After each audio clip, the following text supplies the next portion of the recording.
Hey friends, happy Monday and welcome back to another week of What's for Dinner.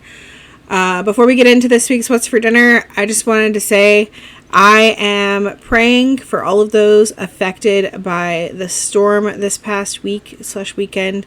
It has been crazy. I know for a lot of you, like the storm went through here in Georgia and I had a lot of people message me and see if we're okay. We're fine.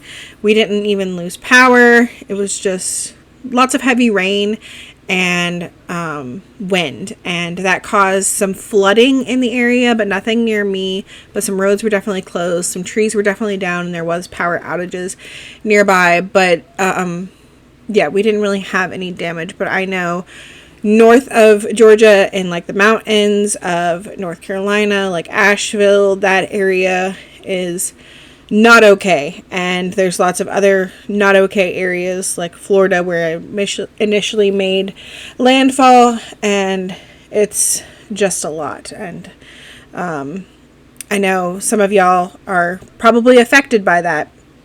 So if anybody has any links or anything that they'd like to share to like hopefully get some donations for their family or anything, you guys are more than welcome to share those in the comments. Usually I don't allow links to be in the comments, but I know it's a time of need for a lot of people, so please feel free to share those. And if you are able to donate, please help the people out. I don't have a lot to share, but I can share my platform with you guys and hopefully get you guys some help. And then also here in Georgia, people are having to evacuate their homes because of a chemical plant fire that happened. And I know some of you are local to me and are in the like Conyers area. So if you're in that area, you might need some help too. If you're in the evacuation area, we are getting like smoke from it here in Gwinnett County where I live. We can kind of smell like the chlorine in the air. So yeah, it's been a wild week and weekend.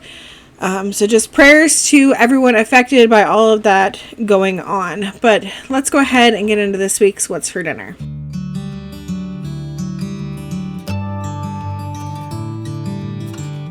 Starting off Friday night, I made Timin Pasta. This is a favorite recipe that I've made many, many times. You can use any meat you like. I've done this with chicken, ground beef, or Italian sausage. So I'm starting off by browning up some Italian sausage, and I'm also bringing some salted water to a boil to cook up 1 box of penne pasta.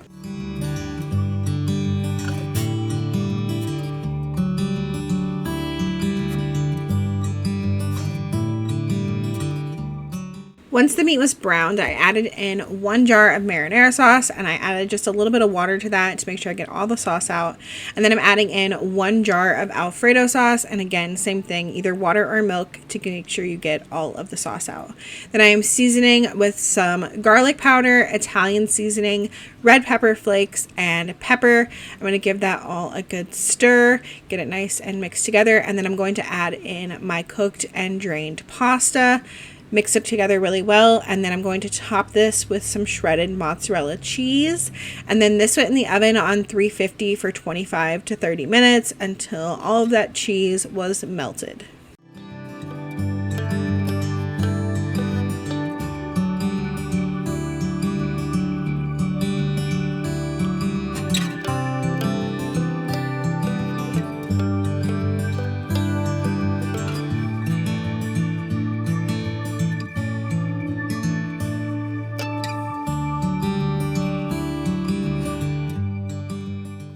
And here it is plated up. I really didn't feel like doing anything else with this night, but you could definitely do like garlic bread or salad with it. And the combination of the Alfredo sauce and the marinara is just so good. It's like creamy and delicious, and we love it. Saturday night, we just did chili baked potatoes. So I took the chili that was left over from last week and served it on top of some baked potatoes that I did in the air fryer, and then topped that with some cheese. Super simple and really good. Sunday night, I made this beef and like gravy stuff in the crock pot. It's supposed to be this slow cooker beef and noodles, but I do the noodles on the side because I can't usually find the like frozen ones because that's not something Aldi has. So to my crock pot, I am combining 14 ounces of beef broth, one of the Lipton onion soup mix, a can of cream of chicken soup, but if you like cream of mushroom, you can add that in, and then some minced garlic. And since I don't do cream of mushroom, I usually add in the Trader Joe's umami seasoning to give me that mushroom flavor. And then I am adding in my chuck roast. I'm using the steakhouse seasoned one because I thought it would be really good in this, and the flavor was really good in this. But I also heard from one of y'all that it was just really good also just by itself, not in this recipe. It smelled really good before adding it to this. Like the seasoning on it smelled really good. So I think that this steakhouse chuck roast is a good buy if you see it. So I got that added in there. I got some of the sauce on top of it, and then I cooked this on low for about 8 hours, or you could do high for less, but I feel like the longer you're able to cook this at the lower temperature, the better result you're going to get with your chuck roast shredding apart. So then once it was done cooking, just went in and shredded this up and removed any chunks of fat.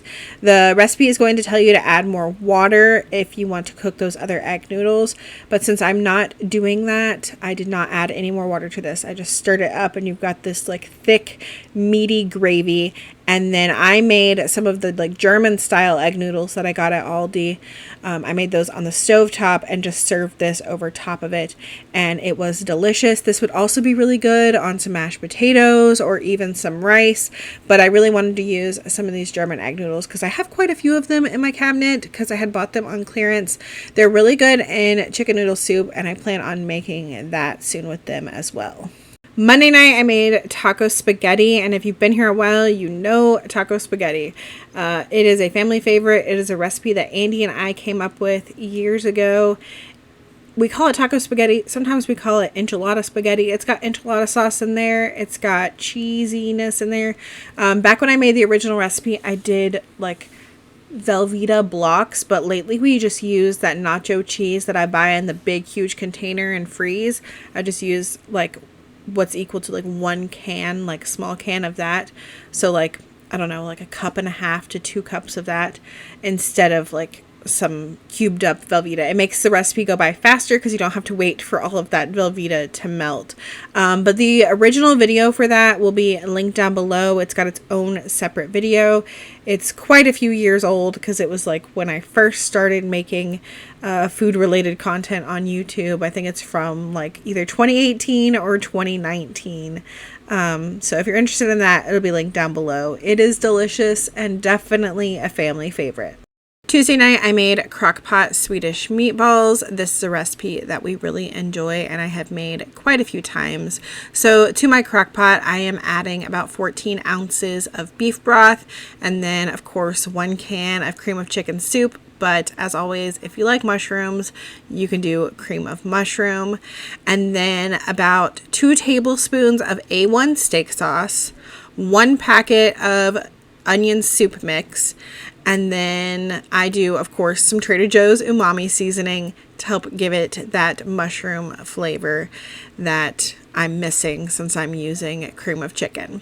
I mix that all together really well, and then I'm going to add in a 2-pound bag of frozen meatballs, put a lid on this, cover it, and I did it on high this time for about 4 hours. And then at the end of cooking, all you have to do is stir this up, and then you're going to add in about 1 cup of sour cream, and then I just let that sit on warm until I finish cooking up my egg noodles on the stove.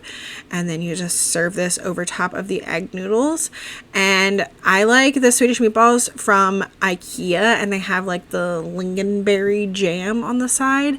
That's kind of hard to find. You can get it at like Cost Plus World Market, or you can get it at IKEA, but it's not like something I can find at the grocery store usually. But I feel like cranberry sauce kind of has the same flavor, so I picked up some cranberry sauce and we had that on the side, and it is delicious. If you like turkey and gravy and stuffing and stuff like with cranberry sauce at Thanksgiving, I think you'll like this with the cranberry sauce. It's really good.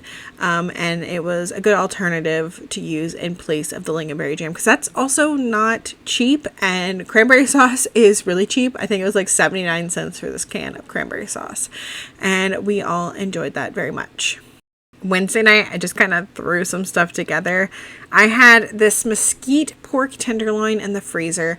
It was still frozen, and I decided I was going to cook it in the crock pot. So I got that down in there, and then I also added in some broth. I cannot remember if I used chicken broth or beef broth. I think that this is beef broth.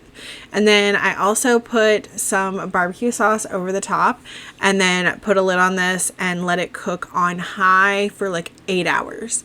And then it was done, and I forgot to get any video of it, but I just took it out and then sliced it up, and then served it with some steamed broccoli that I added some Velveeta cheese sauce to, and then some garlic bread, because I was not feeling like making anything else to go with this, so I did the simplest stuff that I could find in the house. Thursday night, I did some sheet pan brats and peppers and onions. I'd originally planned to do these in the crock pot, but I forgot to pull out my brats the night before, so they were still frozen in one solid block.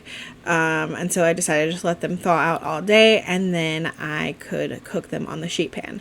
So I'm arranging them on the sheet pan with some sliced up peppers and a sliced up onion, and then I'm going to sprinkle them with some seasoning. I did, I think, some garlic powder and onion powder and some pepper, and then I drizzled on some oil, and then these went in the oven for 30 minutes on 400. And then I flipped over the sausages or brats, whatever they are, and kind of tossed around the peppers and onions, and then put them back in the oven for another 40 minutes.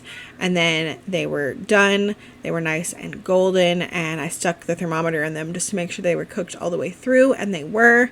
So then I decided I wanted these to be toasted with some cheese.